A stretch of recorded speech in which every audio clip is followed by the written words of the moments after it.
Hi friends, ఎలా ఉన్నారు? Welcome to LSWR learn spoken English with Ravi 777. మనం నేర్చుకుంటున్నాము RCC రైట్ కాన్సెప్ట్ ఛాలెంజ్. ఈ రైట్ కాన్సెప్ట్ ఛాలెంజ్లో భాగంగా క్లాస్ 28 డే 28.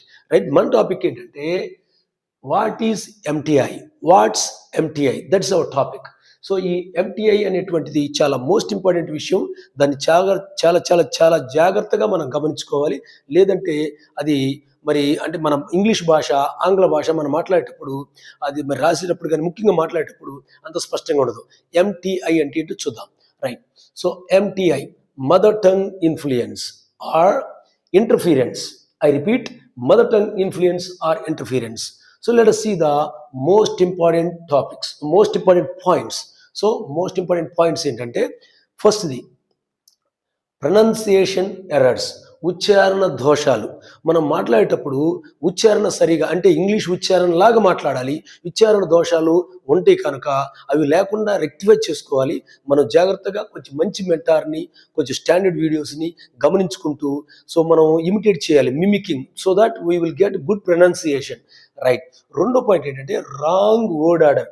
పదాల యొక్క పొందిక ఒక సరైనటువంటి పద్ధతిలో, క్రమ పద్ధతిలో, ఒక సరైన పద్ధతిలో, క్రమ పద్ధతిలో లేకుండా డిజార్డర్లో ఉంటే అది కూడా ఒక మిస్టేక్ కింద మనం గమనించాలి. అంటే మనం నేర్చుకునేటప్పుడు రాంగ్ ఆర్డర్ రాకుండా చూసుకోవాలి, ఆర్డర్లో ఉందా లేదా అని మనం గమనించుకోవాలి. రైట్. మూడో పాయింట్ వేగ్నెస్. వేగ్నెస్ అంటే వేగ్ అంటే అస్పష్టత అనమాట. So unclear. వేగ్నెస్ అంటే మనం మాట్లాడేటప్పుడు పదాలు కానీ ఉచ్చారణ కానీ స్పష్టత లేకుండా ఉండడాన్ని వేగ్నెస్ అంటారు. అది ఎలా వస్తుంది? MTI, mother tongue influence. అంటే మాతృభాష యొక్క ప్రభావంతో, భాష యొక్క ఇంటర్ఫీరెన్స్తో, దాని యొక్క ప్రభావంతో ఇవి జరుగుతూ ఉంటాయి. నెక్స్ట్ నాలుగో point borrowed vocabulary. Right. So borrowed vocabulary అంటే తెలుగు నుంచి కానీ హిందీ నుంచి కానీ కొన్ని పదాలను మనం మాట్లాడేటప్పుడు, ఇంగ్లీష్లో మాట్లాడేటప్పుడు కొన్ని వాడేస్తూ ఉంటాం, అప్పు తెచ్చుకుంటూ ఉన్నట్టు. బారో అంటే అప్పు తెచ్చుకోవడం కదా, వాడేస్తూ ఉంటాం, అప్పు తెచ్చుకున్నట్టుగా వాడేస్తూ ఉంటాం, అది తప్పు. తర్వాత ఐదో పాయింట్ రాంగ్ స్టైల్. అంటే శైలి. స్టైల్ అంటే ఇంగ్లీష్లో స్టైల్ అంటారు, తెలుగులో శైలి అంటారు.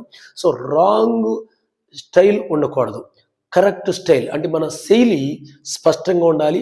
కొంచెం ఇంగ్లీషు అంటే స్పష్టంగా, వీలైనంత వరకు స్పష్టంగా మాట్లాడడానికి, అంటే నేటివ్ స్పీకర్స్కి, ఒరిజినల్ స్పీకర్స్కి మక్కి రాకపోయినా దగ్గరగా దరిదాపుల్లో ఉంటే అప్పుడు స్పష్టంగా ఉంటుంది, బాగుంటుంది. సో ఇప్పుడు మనం మోస్ట్ ఇంపార్టెంట్ పాయింట్స్ చూసాము. ఎగ్జాంపుల్స్ కూడా చూస్తే will get very good clarity, will get better understanding, you will understand better, will get very good clarity if I explain to you the examples also. Right.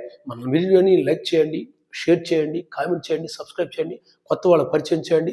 ఇంకా ఈ వీడియోలన్నింటినీ మన యొక్క 30 days ఈ right concept ఛాలెంజ్ని పుస్తక రూపంలో మేము ప్రింట్ చేయబోతున్నాం. దయచేసి కొత్త వాళ్ళకు కూడా చెప్పండి, పరిచయం చేయండి. ఇంగ్లీషు చాలా చాలా easy, very very easy. Okay, మీరు తర్వాత చూస్తారు, మీకే అర్థమవుతుంది. ముందుకు కొనసాగుదాం. Let us see the examples. Right. So examples. First one, where are you going. అంటే వేర్ ఆర్ యూ తెలుగులో ఎట్లా అంటారంటే where are you going, where are you going అంటారు, తప్పు. That's wrong. ఎలా? వేర్ ఆర్ యూ గోయింగ్ అంటే rising టోనే ఉండాలి, ప్రశ్నలకు మాత్రం రీజింగ్ టోనే ఉండాలి. వేర్ ఆర్ యూ గోయింగ్, అంతేగాని గోయింగ్ అనకూడదు. Next point number 2. So what are you doing, wrong. So what are you doing. Okay. So next let us see the third one. So your name what. కొంతమంది టీచర్లు కూడా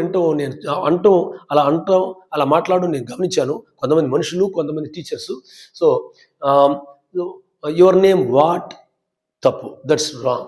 then what is the correct one ఏంటంటే so what is your name, what's your name. Next fourth one, chapter number what. కొంతమంది టీచర్లు స్పష్టంగా ఈ పదం నేను విన్నాను. సో కొంతమంది టీచర్స్ వాళ్ళు మదర్ టంగ్ ఇన్ఫ్లుయెన్స్తో చాప్టర్ నెంబర్ వాట్, తెలుగు ఉచ్చారణ అంటే తెలుగు విధానంలో చాప్టర్ నెంబర్ వాట్ అన్నారు, తప్పు. What is the chapter number, what's the chapter number అనాలి. Next fifth one, so she is going నా, షీ ఈజ్ కమింగ్ నా, wrong. She is coming right, she is coming right అలా అనాలి. Next ఆరోది. So rain is coming, rain is coming, rain is coming wrong. It is raining. Short ఫామ్లో, condense ఫామ్లో, contraction ఫామ్లో it's raining అనాలి. It's raining అంటే వర్షం పడుతూ ఉన్నది అని. నెక్స్ట్ నేను ఒక 6th 7th క్లాస్లోనూ ఉండినప్పుడు ఒక వాళ్ళ అన్న, పిల్లవాడు అన్న, ఓకే, 9th 10th క్లాస్ పిల్లవాడు వచ్చి, sir fever came to my brother అన్నాడు. Fever came to my brother అంటే చాలా ఫన్నీ అనిపించింది. So fever came to my brother wrong. So my brother got fever, my brother got fever or my brother is suffering from fever అలా అనాలి. Next 8వది. So I am wearing a tablet అంటే wearing అంటే వేసుకోవడం, wearing అంటే వేసుకోవడం అనే ఉద్దేశం అనమాట వీళ్ళది. తప్పు, 100% wrong. I'm wearing a tablet కాదు, రాంగ్. అదే ఎలా చెప్పాలి దాన్ని? I am taking a tablet, I am taking a tablet అనాలి. నెక్స్ట్ ఆఖరిగా, so I going home, I going home wrong. So I am going home అనాలి, I am going home. So నేను స్పష్టంగా వివరించాను అని నేను అనుకుంటున్నాను. సో దయచేసి మీ యొక్క అభిప్రాయాలను కామెంట్ సెక్షన్లో తెలియపరచండి, మీ యొక్క సందేహాలను కామెంట్ సెక్షన్లో తెలియపరచండి. నేను మీ యొక్క సందేహాలను నివృత్తి చేస్తాను. సో షార్ట్ వీడియోస్ రూపంలో కూడా మీకు మీ యొక్క సందేహాలకి నేను సమాధానం చెప్తాను. So this is one of the most important topics. I have given very good clarity, that's what I think. So like చేయండి, షేర్ చేయండి, కామెంట్ చేయండి, సబ్స్క్రైబ్ చేయండి, కొత్త వాళ్ళకి పరిచయం చేయండి. మరి ఇంకొక వీడియోలో ఇంకొక కాంటెంట్తో ఇంకొక టాపిక్తో మనం కలుసుకుందాం. అంతవరకు సెలవు. Thank you very much. I wish you happy learning. All the best. Thank you very much.